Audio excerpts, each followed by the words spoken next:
আজকে আমাদের গৌরবের দিন।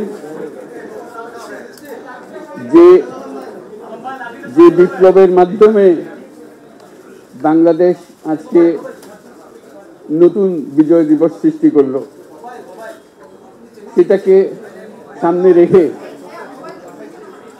এবং আরো মজবুত করে আমাদেরকে সামনে এগিয়ে যেতে হবে। যারা এটা সম্ভব করেছে, যে তরুণ সমাজ, তাদের প্রতি আমি আবার সমস্ত প্রশংসা এবং কৃতজ্ঞতা জানাচ্ছি তাদেরকে। তারা আমার পাশে আছে।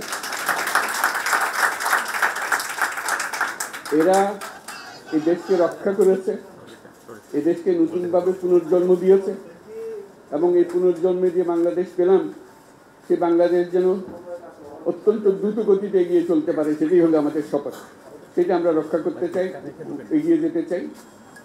আজকে আবু সাঈদের কথা মনে পড়ছে আমাদের, যে আবু সাঈদের ছবি বাংলাদেশের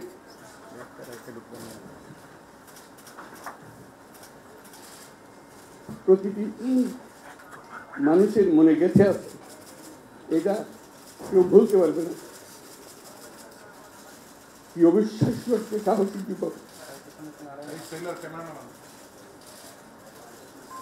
বন্দুকের সামনে দাঁড়িয়ে আছে এবং তারপরে থেকে কোন যুবক, কোন যুবতী আর হার মানে নাই, সামনে গিয়ে গেছে এবং বলছি যত গুলি মারো, মারতে পারো, আমরা আছি।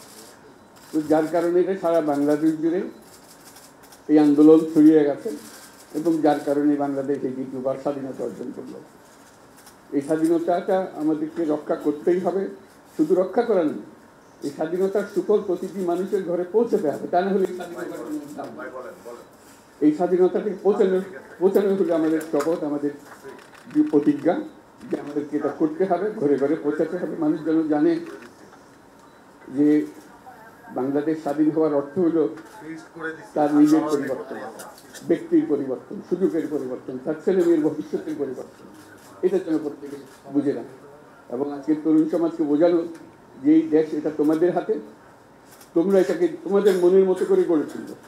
তোমরা যেভাবে স্বাধীন করতে পেরেছো, তোমরা এটাকে তোমাদের মনের মতো করে গড়তেও পারো এবং তোমাদের দেখে সারা দুনিয়া শিখবে কিভাবে একটা দেশ, একটা তরুণ সমাজ গ্রহণ করতে পারে এবং তাকে পাশ করতে পারে। তাদেরকে আমি বারে বারে এমনি উপদেশ দিই যে পুরনোদের বাদ দাও, তাদের এই পুরনো চিন্তা দিয়ে এটা মুক্তি আমাদের হবে না। করি সারা দুনিয়ার মধ্যে এটা হবে না, শুধু বাংলাদেশের কথা, সারা দুনিয়ার কথা বলছি।